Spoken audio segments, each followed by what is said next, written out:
Now, on 105.9 FM and streaming worldwide on the WMAL app, Vince Coglianese. Hey, good afternoon to you. 4:06 now, News Talk 105.9 WMAL, where we're making sense of the news.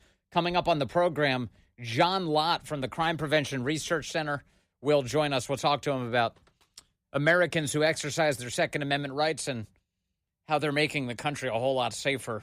Some good data on that subject coming up with John. And you can join us at 888-630-9625, 888-630-WMAL. On this, the day when President Trump stimulates the American economy again, this time by buying a truck for himself that he won't be able to drive. Well, actually, a car today. It's the Tesla Model S Plaid. It's a cool vehicle. He's been hanging out outside the White House with Elon Musk, taking a look at all the electric vehicles. How did the left achieve this, by the way? We got to the point where President Trump was buying an electric vehicle outside the White House and rubbing it in their faces. It's really amazing how disruptive a force he is in American politics. But how disruptive will he be to the American economy? That's the big news in the last 24 hours as we saw the markets react negatively yesterday to the president and his reciprocal tariff approach to many countries around the world. A little more neutral response from the markets today. Things are a little bit more steady. Here to discuss all of the latest developments on the economy is our in-house economist and an economist at the Heritage Foundation, E.J. Antoni. E.J., good to have you back on the show, sir. Vince, great to be back. Thank you again. We're watching the president, as I so often do on Truth Social. He posted overnight that he's upset with Canada. And he said, despite the fact that Canada is charging the United States anywhere from 250% to 390% tariffs on many of our farm products, these are huge numbers. Ontario just announced a 25% surcharge on electricity, of all things, and you're not even allowed to do that, said the president. Because our tariffs are reciprocal, we'll just get it all back on April 2nd. Canada is a tariff abuser and always has been, but the United States is not going to be subsidizing Canada any longer. We don't need your cars. We don't need your lumber. We don't need your energy. And very soon you will find that out. Make America great again. That leads to some breaking news just in the last few minutes, which is that Ontario is now backing off on all of those tariffs on electricity. Tell us what you're seeing in all of this, EJ. Well, I'm seeing all of these foreign leaders, or whatever you want to call them, are essentially realizing that Trump holds all the cards here. If you compare the export markets of the U.S. and those of Canada, it's very clear who would be hurt more by a trade war, and it's Canada, far and away. I mean, there's absolutely no comparison. You would throw that nation's economy into a full-blown recession if they actually tried to go toe-to-toe with Trump. And that's why, despite all the bluster, despite all the big talk, they're really carrying a very small stick at the end of the day, very much the opposite of TR. And look, at the end of the day, as more and more of these leaders, I think, realize that they can't afford to go toe-to-toe with Trump and with the United States, I think we're going to see more and more of them back down and Trump get his way, which means America gets its way. Yeah. So President Trump really wasted no time in responding to the Ontario threat. As I mentioned, he comes out and he says, that's enough. We'll have reciprocal tariffs on you in no time, come April 2nd. He also threatened he announced that he was instructing the Secretary of Commerce to add an additional 25% tariff, bringing it to 50% on all steel and aluminum coming into the United States from Canada. He said one of the highest tariffing nations anywhere in the world. He reacts with ferocious aggression in the face of people who are trying to take advantage of the country. Oh, absolutely. And what's really crazy here, Vince, is that he is essentially just responding in kind, I think. He is responding to people who are threatening to effectively shut off electricity for millions of Americans. Actually, not even just effectively shut it off. These are folks who have literally said, we're going to shut off the electricity to some of these parts of the northern lower 48. Well, guess what? Literally the only major east-west pipeline in the entire nation of Canada doesn't even run all the way through Canada. It has to come down and run through part of the United States. So are you really serious here that you're going to try shutting off electricity to some of our folks? We can shut off all of the energy that's moving across your nation. I mean, again, there is no way that this nation in any way, shape, or form can go toe-to-toe with the United States. And probably the craziest part of all this, Vince, is that all the president is asking for, the whole reason we're having this fight, is he just wants a fair deal for American exporters. That's what all this is about. So lost in all of this, and that's what I want to get to, is what Canada is currently doing to us. So we have all these, we've got like the USMCA and all these notions of free trade with our neighbors, our geographic neighbors. But wait a second. As the president points out, Canada has tariffs on American farmers that amount to 250 to 390% on American dairy products. And he says that's long been considered outrageous. Yeah, it would be if more people knew about it. I find that there's a lot of ignorance on this subject, just how many trade barriers Canada imposes on us. But, EJ, we've talked about this. They're pretty monumental. Yeah, absolutely. So here, let's put this in perspective. It is actually harder for a lot of our exporters to get their product into Canadian markets than to Russian markets. Big, bad, evil Russia. A lot of times it's easier for us to sell our stuff there than in Canada, because if you want to export your dairy into Canada, you have to eat so much of that tariff to stay competitive that it's essentially impossible. You can't do business that way. And look, as far as USMCA goes, was it a step in the right direction? Absolutely. It was certainly an improvement, but it's still not great. Canada is still very much, I think, taking advantage of the United States in a lot of different ways, which President Trump has been articulating. And so at the end of the day, if you want your reciprocal tariff to go to zero, then all you have to do is get rid of your tariff and non-tariff barriers. Yes. And if you do that, then again, there is no reciprocal tariff because it would be 0 to 0. Also, it's insane of all places for Canada to impose trade barriers on us. Canada's protection is contingent on the United States defending her. That's and the idea that they're imposing all these awful tariffs on the United States, it should be met with reciprocal tariffs, and that's what the president. And I think, by the way, that as a messaging issue, as soon as President Trump started referring to reciprocal tariffs, I think people became more and more comfortable with this. Oh, I see. We're not just starting this; we're trying to finish it, which makes a lot of sense, I think, to a lot of Americans. It is wild. What did you think of the markets yesterday? The kind of the hysterical reaction they had to determining that President Trump was serious? Well, it's not surprising for a couple of reasons, Vince. Well, really, it's one reason, but with two effects, I guess you could say. If you look at who is actually on Wall Street today, just the average age of those folks, it's not that they're particularly young, historically speaking, but what have they experienced in their lifetime? They have not been traders or brokers or money managers during a time when we actually had a serious bear market. It was too long ago. Also, they've been raised on this mantra of free trade always and everywhere. You never do tariffs. The tariffs can never possibly serve any good purpose whatsoever under any circumstances. And sorry, but that's just not true. But that's the mantra these folks were raised on. They watched as Democrats like Clinton and Republicans like Bush signed these different trade agreements, which effectively and unnecessarily hollowed out a lot of what we now call the Rust Belt. And so as soon as someone challenges that orthodoxy, and as soon as the market might possibly enter into an actual bear market, these people are freaking out because they don't know how to deal with it. They effectively have a president who is, for the first time in their working careers, challenging their economic worldview, and they're not sure how to handle it. Okay, let me play some audio for you. This comes to us from the White House press briefing today. Caroline Leavitt calls upon an Associated Press reporter, and I think she regrets it. Well, I know she regrets it because she says so. Here she is. They have an exchange about tariffs. Take a listen. If we could just step back for a second. When President Trump last addressed the BRT when he was on the campaign trail, his big push was on tax cuts. Mm-hmm. He's going there today as he's proposing tax hikes in the form of tariffs. Not and true. I'm curious He's not doing why that. he's prioritizing that over the tax cuts. He's actually not implementing tax hikes.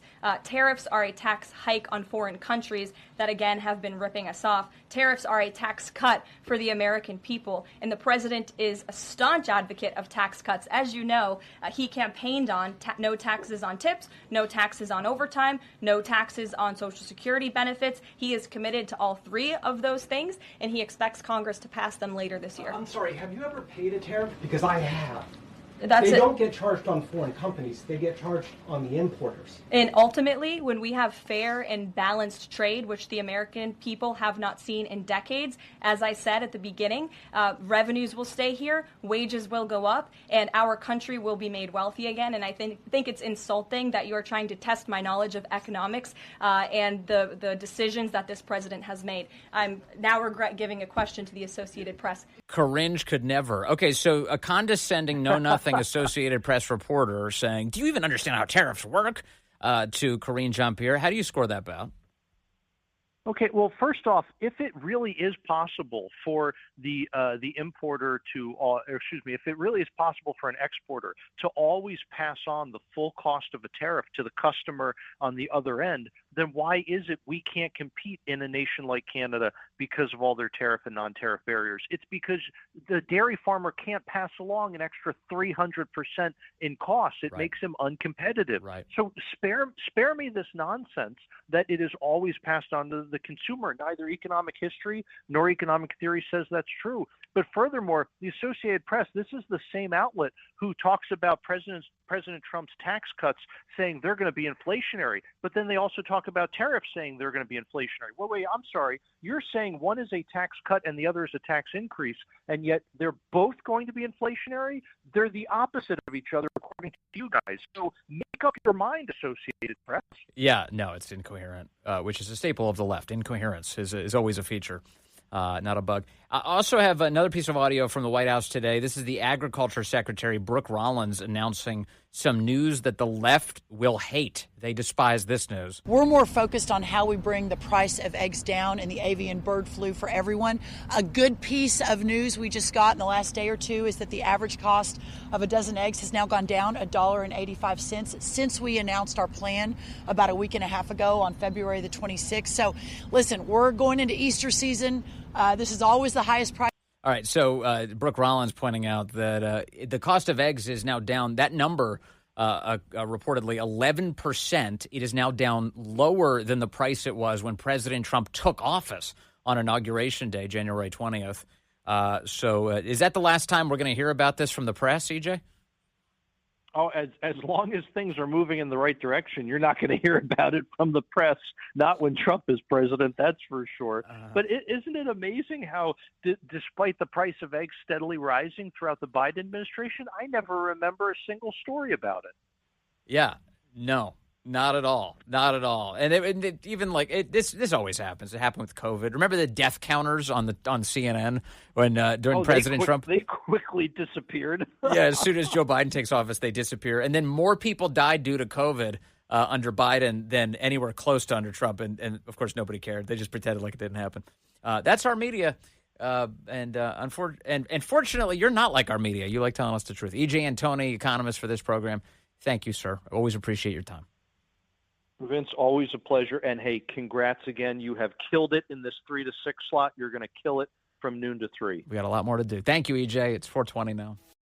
First thing each morning, O'Connor and Company with Larry O'Connor. Weekday mornings from 5 to 9 on WMAL. All right, let's see. I've got our friend Chris in the front line of the Heartland, Marshall, Virginia, line 6. Hello, Chris. You're on the Vince Coglianese Show. Senior Coglianese, it may be one of the last times in a while we're able to speak, but God bless you and Godspeed. Listen, I think there are 2 points about this whole tariff business that need clarification or they merit further promotion, and that is, first off, these are tit for tat. We're not. I don't believe that the objective is to actually charge these other countries these tariffs. The objective is to get them to recognize how one-sided this relationship has been, and for them to drop their usurious 300% tariffs on dairy goods, etc. Yes. I don't think there's any point. I don't think there's any intention of charging the American people or the Canadian people. No, it's so. Let me just explore this point for a moment, which is, as EJ just so explained so well. Tariffs, it's not a one-to-one. It's like you oppose a tariff of 25%. It's not immediately passed on to American consumers. That's not how it works. There's a competitive market for those goods.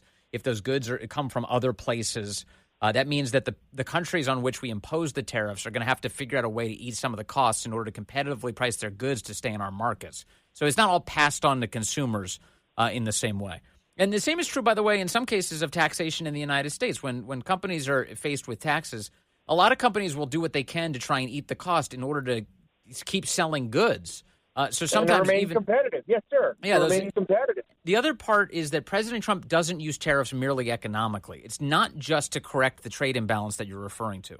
He also uses it as a cudgel to compel their behavior in other ways, whether it's securing our border or stopping the fentanyl from coming in. So President Trump uses these tariffs as a weapon strategically for both economic and other goals. So there's a lot here. Chris? In addition to correcting their behavior or influencing their behavior, there's a degree of, how do you like it? How do you like it when we charge the same amount that you're charging us? Right. I lived for many, many years in the Bahamas, and they produced relatively nothing. And so they had an incoming tax, the tariffs and the amount of duty that you paid on goods coming in. Yeah. And so, of course, by nature, the federal pastime was how to avoid that and how to smuggle stuff in. And I spent decades doing that. But, when your country doesn't actually export anything, it's not such a big deal to have your other country impose usury tariff when you're doing it to them. If you don't produce anything and you're not actually selling anything to the United States, that's not such a big deal. But when Canada has reciprocal trade with us, or any of these countries that have reciprocal trade, it can be used very, very effectively, and we're finding out that. Yeah, that's right. And I think the president's doing a good job advertising just how unjust this arrangement is. Like, what, 300% tariffs on dairy producers? It's time to stop that, and I can't agree with him more. I'm glad he's fighting for us. That's what we want. That's what you voted for. Coming up, John Lott will talk about good guys with guns, and I've got an update on the domestic terrorism attacking Elon Musk's properties across the country. President Trump weighs in on that very subject next.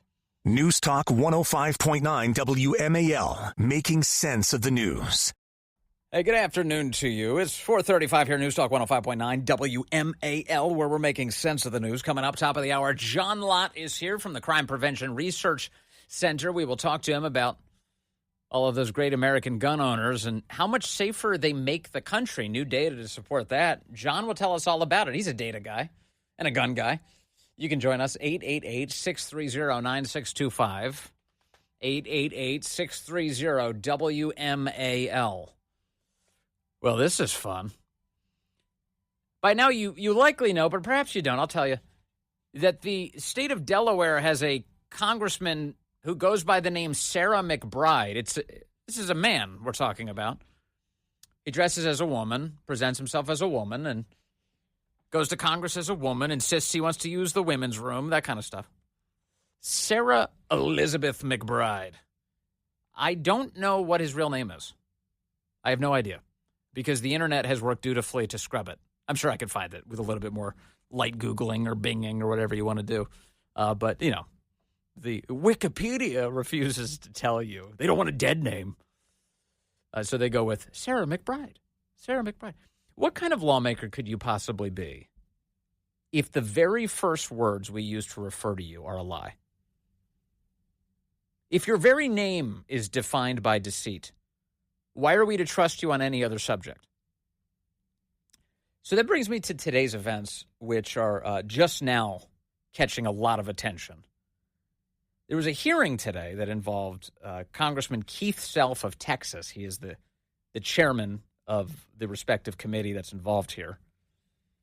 And he recognizes this Congressman McBride, and he uses the phrase Mr. to refer to him. This causes chaos. The ranking member on this committee is Democrat Representative Bill Keating, and he immediately flies into white knight for the dude who's dressed as a woman at the end of the dais. Take a listen to this. I now recognize the representative from Delaware, Mr. McBride. Thank you, Madam Chair. Ranking Member Keating, also wonderful. Mr. Chairman, could you repeat your introduction again, please? Yes, we have set the standard on the floor of the House, and I'm simply... What is that standard, Mr. Chairman? Would you repeat what you just said when you introduced a duly elected representative from the United States of America? Please. I will. The representative from Delaware, Mr. McBride. Mr. Chairman, you are out of order. Mr. Chairman, have you no decency? I've come to know you a little bit, but this is not decent. We will continue this. You will not continue it with me unless you introduce a duly elected representative. Oh, okay, this is great. You will not continue it with me, says Congressman Bill Keating, Democrat, unless you refer to, and then he gestures over with his finger, points in his direction, that is Congressman McBride. He doesn't say her. Do you notice? Even he, in this moment of awfulness, as he's advancing this lie that it is possible for a man to be a woman or a woman to be a man, he gestures. He can't even bring himself to say her. He doesn't want to be caught on camera saying that. He just sort of generically says this representative. He refuses to use pronouns in this moment. Mr. Chairman, have you no decency? I've come to know you a little bit, but this is not decent. We will continue this. You will not continue it with me unless you introduce a duly elected representative the right way. This hearing is adjourned. And that's how it ends. Everyone hurriedly closes their folders and stands up angrily, and everybody walks away. Congressman Keith Self today in trouble for telling the truth. That's nothing gets you in trouble like the truth, right? As Chris Plant says? Yeah, nothing. Congressman Keith Self reacting to this just in the last half hour here, posting to X, quote, "It is the policy of the United States to recognize two sexes, male, female." So, what did I say earlier this week? America is healing. America is in the midst of healing right now. And it will be tough at times. Your misunderstandings about reality will be corrected, but we'll work through them. As Congressman Keith Self does a good thing, points out the truth in a congressional hearing. How infrequent is that occurrence? Lawmakers telling the truth at a congressional hearing. Kind of wild. So we'll see. We'll see where that goes. Hey, let me see. I wanted to tell you about what's going on with Elon Musk and all of these attacks on his operations. Yesterday, the social media platform X was staggered by denial of service attacks. They call them DDoS attacks, which is when basically bad guys will overwhelm a particular website's servers by sending endless millions of requests to them to stagger the server's ability to even respond, to produce content for you. And occasionally you'll see major websites taken down by these distributed denial of service attacks. And yesterday, throughout the day, X was targeted by these DDoS attacks. And there's a variety of places that are being blamed. You know, there's some claim that this is emanating out of Ukraine, that it may have been Middle Eastern forces that were routing the traffic through Ukraine to leave people with the impression that it was Ukraine. And certainly if you're leaving Ukraine signatures on a DDoS attack, maybe it's Russia who's doing it. But at any rate, there's an effort here to take down X, to debilitate it. But it's not the only attack on Elon Musk's properties. We've seen violent terror attacks aimed at Tesla operations all across the country. Families who've been driving around in their Teslas are being harassed. A lot of this being caught by the cameras that are actually around the vehicle. The vehicles have cameras rolling. These idiots are attacking the cars. There's cameras everywhere all over them. So luckily we can get some identification. Personally owned Tesla vehicles have been vandalized. One would assume that there's plenty of lefties who are being subjected to this vandalism, that they bought a Tesla because they wanted an electric vehicle. They thought that was important to send that virtue signal, and now they're carrying the burden of it being Elon Musk's company. We don't like Elon anymore. Tesla dealerships across the country have been occupied by left-wing lunatics. They've been vandalized. They've had spray paint all over the sides of the buildings, people saying Elon's a Nazi. Tesla charging stations have been burned down by these left-wing arsonists. Tesla showrooms have been shot at, drive-by shootings. It's just bad news. And it can't be good just on a market basis. It can't be good for Tesla. It's like the last thing you want is, well, if you own a Tesla, then, who knows what might happen to that car. There are left-wing terrorists all over the place who are looking to destroy it, to hurt you. That's a bad message. No company wants to carry that message around. But that is sort of the point, isn't it? The reason the left is doing this is because they want to hurt the bottom line at Tesla. This is an American car company building much of its product right here in the United States of America, certainly employing a lot of people. They have massive plants in places like Texas. And the left is trying to debilitate it. They don't care about American jobs. They're not fighting for American workers, nothing like that. They'd rather see all those jobs destroyed out of their loathing for the fact that Elon Musk is in the midst of trying to make the country more efficient, make our government more efficient. That's his entire mission. And so they're attacking. And Elon Musk said earlier this week that it's the major left-wing billionaires who are behind this. Elon Musk, this is a Fox News headline, Elon Musk claims George Soros, LinkedIn co-founder Reid Hoffman are funding protests against Tesla.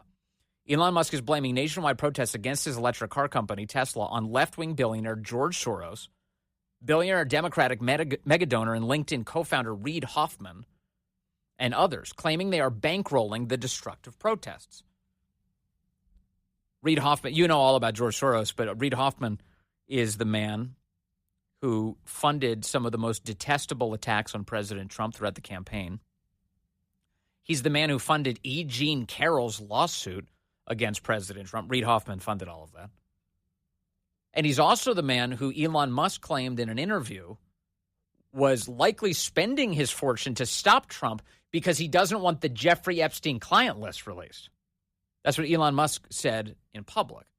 Now, I have no way of knowing if Reid Hoffman's name is on that list, but that's Elon Musk giving us a motivation for why he would be spending his fortune to stop Trump from getting back to the White House. By the way, we still await the Jeffrey Epstein client list to the extent that it exists at all, but we await those files. The Pam Bondi has a lot of work to do. And Elon says it's Soros and Hoffman who are behind this. The protests at the dealerships and other locations have occurred even as some Tesla vehicles and charging stations have been damaged and destroyed. Though it's not clear that the protests and the vandalism are linked, says Fox. Seems pretty clear to me. It seems very clear to me. It all happens at once, simultaneously, all across the country. It's right. It's too cute. It's too on the nose. It's all happening at the same moment. I don't think that's an accident. And my guess is you don't think it's an accident either. Musk, Tesla's CEO, took to his social media platform on Sunday morning to say that an investigation found that 5 Act Blue funded groups were responsible for the Tesla protests. Act Blue. You remember their name from earlier this week, or maybe it was late last week. It all runs together. But the New York Times had a report that Act Blue, which is the financial engine of the American left, is in utter chaos right now because all of their executives are quitting at the moment. And the last lawyer who's in the building is warning the employees to be aware of the whistleblower rules at the company. If the last lawyer in the building is bringing up whistleblower protections, you know there's something crazy going on right now at Act Blue. Act Blue, which has been a singular financial engine for the left, with tens of billions of dollars of money that's flowed through it, of credible allegations of deceit and fraud and certainly vulnerability by that company's payment systems to allow foreign nationals, for instance, to influence American politics by laundering their money through it. We have American citizens whose name pop up in Act Blue databases that when approached by people like James O'Keefe and he asks, hey, did you really donate to this candidate or that candidate or through Act Blue? And the person says, I have no idea what you're talking about. That's because their identity's been stolen in order to make campaign contributions. using them merely as a cutout to do that. So it's a deeply scandalous operation, this major money operation on the American left. And right now they're in chaos. And Elon says that his investigation has concluded that 5 different ActBlue funded groups are responsible for the attacks on Tesla that we're seeing now, at least the so-called protests. Musk said this, quote, an investigation has found 5 ActBlue funded groups responsible for Tesla, in quotes, protests. Troublemakers, these are the groups in capital letters. These are proper nouns. Troublemakers, Disruption Project, Rise and Resist, Indivisible Project, and, surprise, surprise, Democratic Socialists of America, Musk wrote. Musk then named 5 ActBlue funders that he believes are responsible for funding the protests, including Soros and Hoffman, among a few others. Quote, ActBlue is currently under investigation for allowing foreign and illegal donations in criminal violation of campaign finance regulations, Musk said. He said basically a pithy version of what I just laid out for you. ActBlue is the Democrat fundraising arm that's hauled in millions of dollars in donations for Vice President Harris's presidential campaign and its affiliated entities. That's Fox reporting that. But again, they're understating the size of ActBlue. ActBlue is responsible for tens of billions of dollars flowing to Democrats. It's not merely just a couple million to Kamala Harris. Musk also emphasizing that this week 7 ActBlue senior officials have resigned, including the Associate General Counsel. If you know anything about this, please post in the replies. Thanks, Elon, he wrote. That brings me to today. President Trump, while selecting a Tesla to buy outside of the White House today to show his public support for Elon Musk and the sacrifice that he's making for his own country, was asked whether or not he considers the attacks on Teslas and Tesla dealerships and the drive-by shootings, does he consider this to be an act of domestic terrorism? Here's the president today. Some say they should be labeled domestic terrorists. I will do that. I'll do it. I'm going to stop them. We catch anybody doing it because they're harming a great American company. He says, I will do that. I'm going to do that. We will stop them. So in other words, these are domestic terrorists, President Trump says correctly, and I am labeling them as such. Because they're harming a great American company. I've stuck up for the NFL. I've stuck up for a lot of American companies and other companies, but American companies. I did a very big favor for the NFL. I do favors for all of them.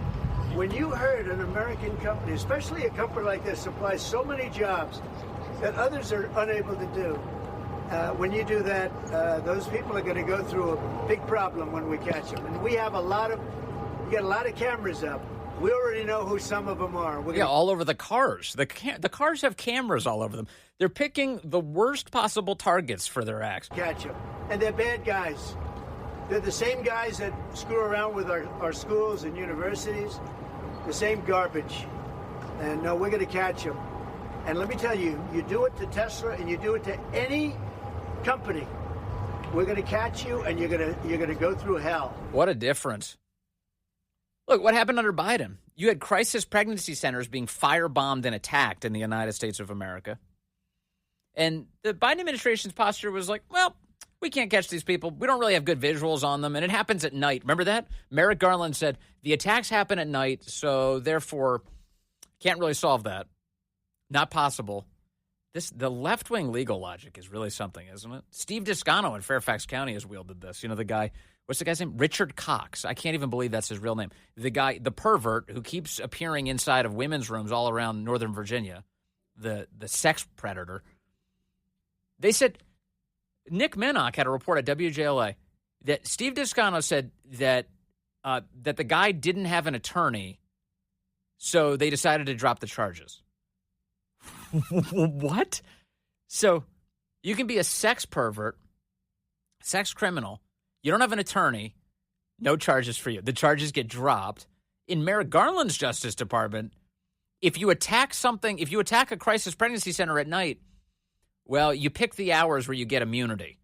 It's just, at that point, you can do whatever you want in the evening hours because Merrick Garland's Justice Department is incapable of combating the evening, the night. They can't sort through it. It's totally crazy. President Trump promising something completely different. You attack American companies, we are going to rain hell down upon you. It's 4:52 now. How important is it for your community's safety to have armed American citizens? John Lott has new data on that and on just how much the cops like it. That's ahead on the Vince Coglianese Show. News Talk 105.9 WMAL, making sense of the news.